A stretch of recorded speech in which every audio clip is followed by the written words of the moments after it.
Mapiyang aagaw sa mga ibanag ng Cagayan, maradyaw na buntag sa mga taga Siargao, at good morning sa lahat ng mga kamisis at kapatid natin saan mang panig ng mundo. Ito ang Face to Face with Ate Coring. Handa na ba kayo sa ating kwentuhan, chismisan at kulitan?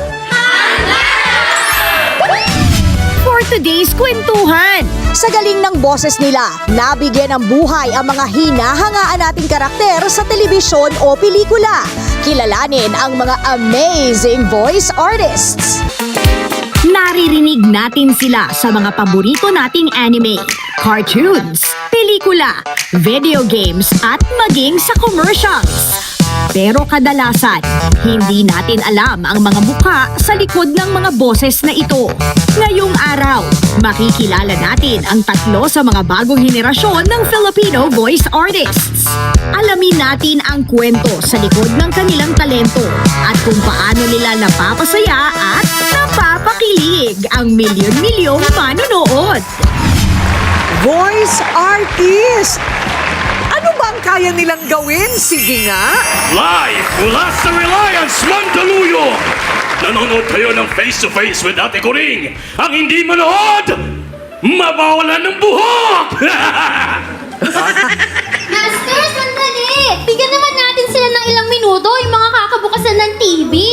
Kayo naman, bilisan nyo na mga kapatid! Ay, naku mga apo naman, ay iniwan niyo ako. Alam niyo na magbabagal ako maglakad eh. Ay, nandito si Ate Coring. Ay, crush na crush kita. Ay, hello mga misis! Wow! Pag ipipikit ninyo yung mata ninyo, akala nyo merong isang berdugo, merong isang prinsesa, at mayroong isang lolo. Hindi ba? Voice artist. Please welcome ang mga bagong henerasyon ng voice artist, Ralph Ernest Francia, Jula Agbayani, at JJ De Los Santos. Hello po. Ito ba ay napag-aaralan, Jula, yung paiba-iba ang boses? Mostly po sa mga acting classes po talaga siya. Opo, kasi natatanong kasi kami lagi, paano ba maging voice actor? Honestly, kahit acting classes muna. Pero meron rin po mga voice acting classes dyan na pwede ring enrollan. I have one. Yes. Ah, you have one. Yes Meron po. kang school ng pagbo-voice artist. Yes po, may workshop po ako na ginagawa na starting on August 8. Wow! Yes. Yeah. At ikaw naman, ano naman ang gimmick mo? Yes po, nag-voice artist din po tayo. Aside from dubbing, we do voiceovers and hosting. As well po, together with Miss Jula, I have my own workshop din po. Oh, Nagtuturo din po ako. wow! Malaki bang kita, JJ? Yes po actually, lalo na kung i-full time mo siya. Kaso po, we recommend na wag mo siyang i-full time dahil mas ina-advise po namin sa mga tao na dapat maging passion mo muna yung Ayun. pagpo-voice acting. Gusto Kasi nyo kung- bang marinig yung iba pa nilang boses? Yes! Tingnan natin Pa-experience! ano-ano ang kaya nilang gawin. Pa-experience! Sandali lang. Sandali lang. Hanap buhay muna, pwede? Okay. Magkita-kita tayo sa aming pagbabalik. Pagbo-voice artist. Nako, hindi mo akalain na yun ang lalabas na boses sa mga mukhang ganito. Pero yung sa'yo parang medyo bagay. Parang medyo bagay. Pero kaya mo bang pahinhinin? Alam mo yung boses sa talagang parang hindi ikaw? Ganon? Alam niyo po kasi Ate Coring, may mga pagkakataon po tayo sa buhay natin na sadyang hindi natin inaasahan. Kaya po minsan, ganito po tayo magsalita. Aba, pwede pala siyang huminhin. O ikaw naman, Jula. Ate Coring, alam mo naman, kailangan sa ganitong klaseng profession, kailangan mo ng confidence. 'Di ba? Parang kayo, napaka-confident niyo, Ate Coring. Ay, nako, mataray siya. Right. Mataray. O si Lolo JJ. Ayun po, ang akin naman po, pag-uusapin ko yung iba't ibang mga characters. O, sige. Ayan, ang sitwasyon Ayan. po natin, may isang aswang nahuli yung isang bata. Kuya! Tulungan mo ako dito! Hindi niyo ako mahuhuli at hindi niyo ako mapapatay. Akin ang batag to! Paano ko siya matatalo? Anong gagawin ko? Kung kunin mo na lang itong asin at bawang. Epektibo yan. Sabi ni paring Pedro. Oo, epektibo yan. Sabi din niya ng lolo ko. Kaya sugod na mga bata! Yan po mga boss. Tanong ko lang po, per role po ba ang bayad dyan? Kasi 4 po yun. Pwede po. At isa sa mga advice po natin, lalo sa mga gustong maging dubber, ayan, ang gustong-gusto po ng mga direktor, mas maraming boses ang isang dubber, mas maganda. Kasi hindi na nila kailangan kumuha ng mga individual voice actors. One-stop shop ka na, kumbaga, no? Teka muna, madaya yon. Ang tanong ni Ryle, sa bawat boses, iba ba ang bayad?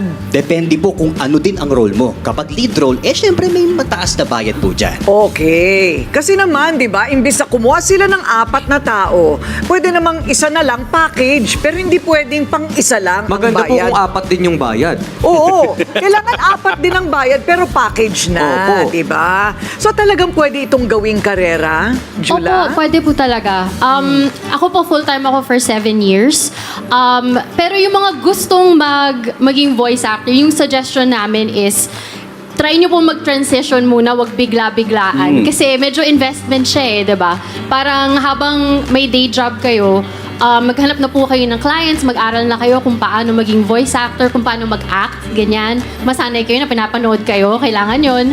And then, after no, pag naging mas marami ng work na pumapasok, yun na, you can go full-time. And promise, sobrang sayo maging voice actor. It's the best thing in my life. Talaga? Sobra. Nag-enjoy kayo sa trabaho nyo?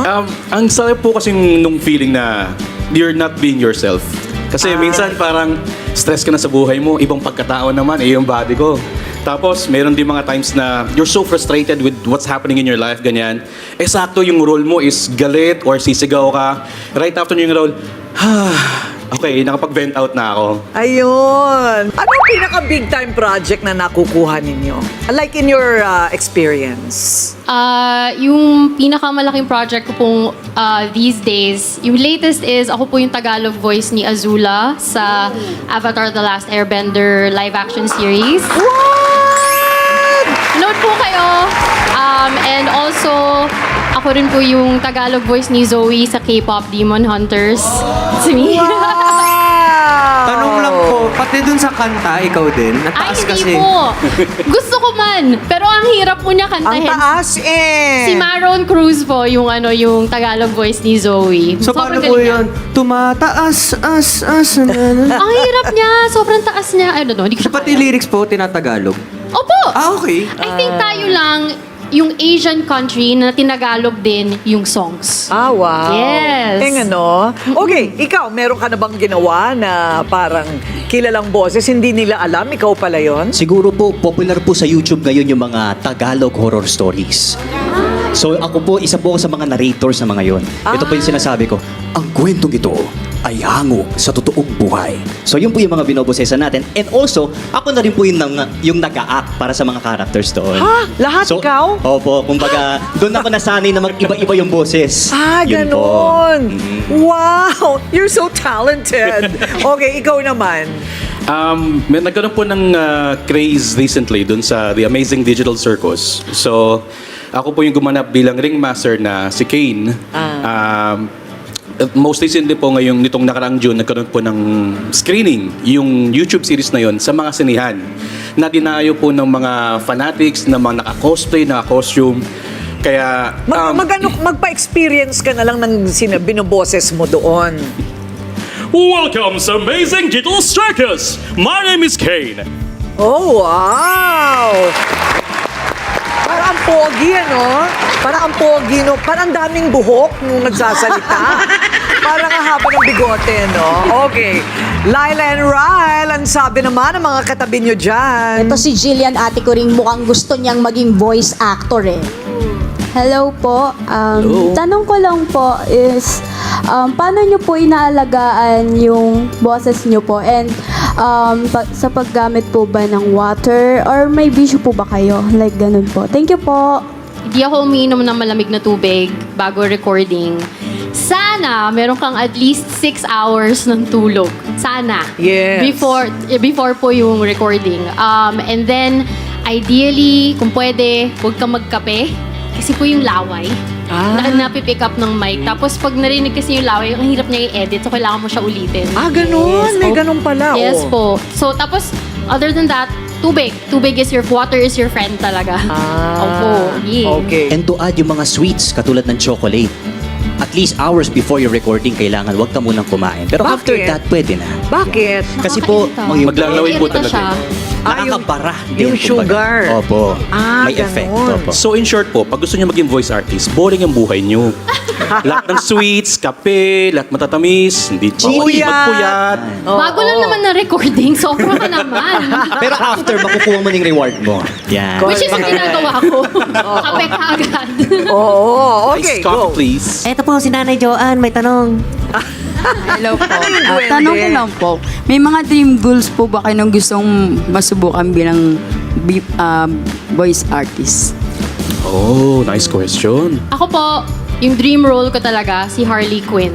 Gusto ko talaga maging kontrabida na ganun. Yung medyo parang psychotic na...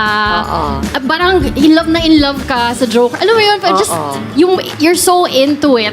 Yun na yung mundo mo. Gusto ko yun. Hindi ko alam kung yung itsura ko kasi gusto ko yun. Pero masaya kasi siya. Oo, di ba? Ikaw naman, JJ. Ako po, gusto ko pong maging isa sa mga boses ng Disney characters. Basta Disney character. Actually po ngayon, dinadub po namin yung mga, tinatagalize po namin out of passion yung mga kanta na ginagawa po nila sa Disney. And talagang natutuwa po yung mga tao. Totoo. Sample ka ng isang linya. Like what song? Moana, tabi, tabi, kailangan malaman nyo, sa isang ito tayo'y mananatili. Yan. Galing. Yan ang dream. O ikaw, dream role mo, Ralph. Ang dream role ko po talaga is yung maging straight up na bida. Kasi as you would notice po, yung boses ko medyo raspy, ganyan. So, lagi ako na nakakast na kontrabida, lagi ako nakakast na mga sidekick, ganyan. Pero yung honest to goodness na isa Sige nga, gusto ko makarinig ng parang ang pogi-pogi na leading man. Yan ang audition. Oo. May kausap kang babae. Alam mo, ate ko rin, matagal ko nang gustong sabihin sa'yo to eh. Kaso, talagang dinadaga yung dibdib ko eh. Pwede bang mahawakan ng kamay mo? Aba! Akala ko, pwede bang mangutang? Okay, so na-enjoy po natin ang panonood dahil sa makatotohanan ng mga boses at linyahan, ano? So congratulations, you found your niche. You found what makes you happy. Hindi ba yun ang pinaka-importante sa lahat, right? At alagaan yung mga boses nyo, ha? Yes po. Okay, o kape. Tapos na yung trabaho nila dito, magkape na. Ready na po ako. Thank you!